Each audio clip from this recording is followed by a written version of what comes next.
2 weeks ago, I had an opportunity to participate in the spiritual pride service at Eno River Unitarian Church.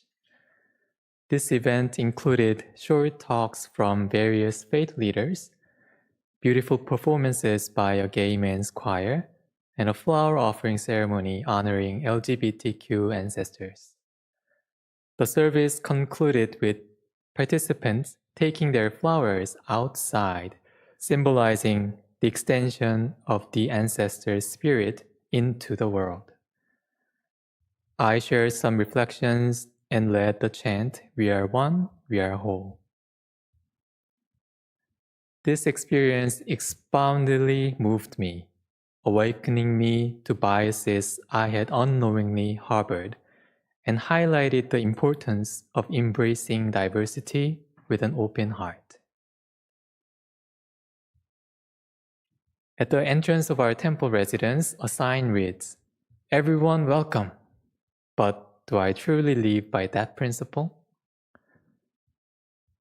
After that service, reflecting on various sensory conditions, I recognized how I had selectively perceived the world, embracing some experiences while disregarding others.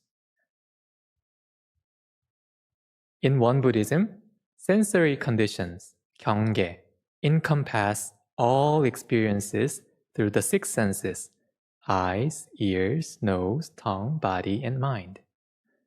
Today we'll focus on two types: favorable sensory conditions and adverse sensory conditions. We often notice sensory conditions when they are adverse because challenges stand out. An adverse sensory condition is a challenging situation that obstructs spiritual progress. It describes a difficult environment where things do not unfold as desired.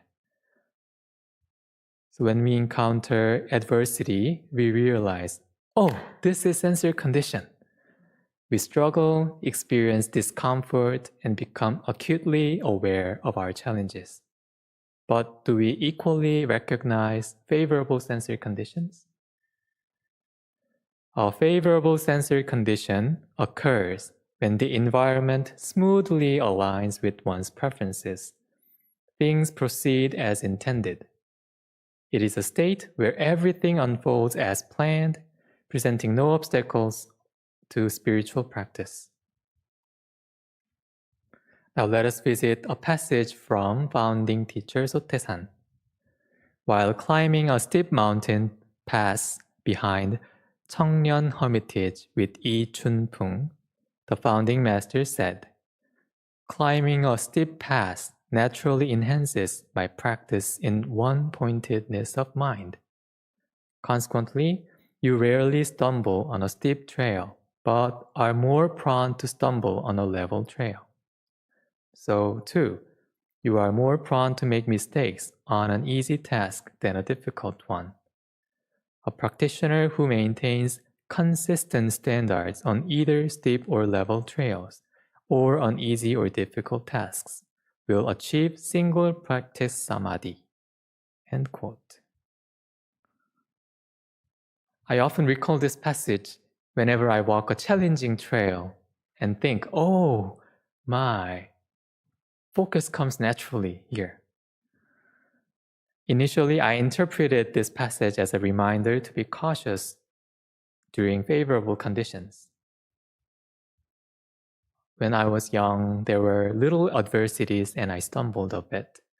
On the other hand, I see some amazing people who live healthier lives even after a diabetes diagnosis, followed by a good diet and exercise. And Master Taesan used an analogy for these conditions. Favorable conditions are compared to a volcanic mountain, whereas adverse conditions are like a snowy mountain. If one were to get lost in a snowy mountain, at least the body would remain. But on a volcanic mountain, you cannot find the body, nothing left behind after being swallowed by lava. In favorable conditions, without our realizing it, comfort and ease can seductively draw us in, and we may fail to notice that we are losing ourselves in the conditions. While practicing with focus during adversity is possible, awareness often slips away in favorable conditions. So, how do we continue our practice when there are no apparent challenges or when we fail to notice them? In the passage above, Soteshan mentions maintaining consistent standards, which means achieving single practice samadhi. This means to be engaged in this task without being distracted by another, and to be engaged in that task without being distracted by this one.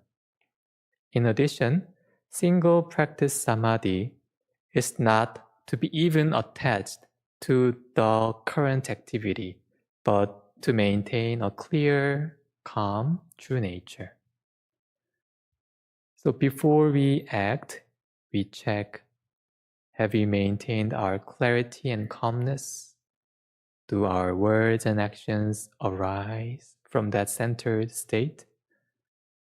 Whether we face favorable or adverse conditions, walk on flat ground or climb steep mountains, do we consistently remain anchored in that single awareness, original nature, or ilwan?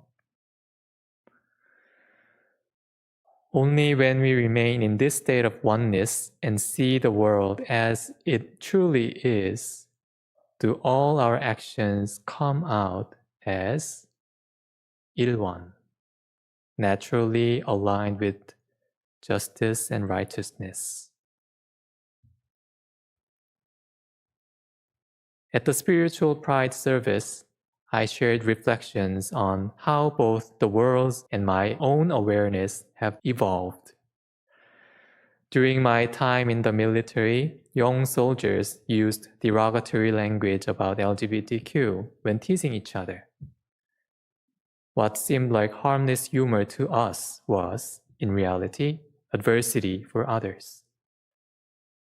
And over time, thanks to the bravery of LGBTQ ancestors who spoke out, society has begun to acknowledge the value of each person, fostering a more inclusive world. And I remember and feel sorry for my awkward smile like a robot, especially when I was too careful not to offend my gay friends or foreigners by accident. Now I often check if I have a connection to single practice samadhi. If I reflect on myself, whether I approach everyone with this clarity, calmness, and openness, or if I look over situations that do not directly affect me. And I think this process sets me free. The founding teacher Sotaesan emphasized, the urgent matter is not to teach everyone all the thousands of scriptures or to encourage them in all the thousands of good deeds. Rather, the most urgent matter is, first and foremost, to help them believe in and awaken to the truth of this one mind, our true nature. As we commemorate LGBTQ History Month in October and Indigenous Peoples Day on Monday the 14th, let us broaden our awareness of both favorable and adverse sensory conditions. And let us reflect on whether our thoughts, words, and actions originate from our pure, calm mind and true nature. Let us resolve to act with one-pointed compassion for all and for the healing of the whole world. We come from diverse backgrounds and identities, yet deep within our hearts, spirit, and soul, we share the same original nature. We are one, and we are whole just as we are. Thank you.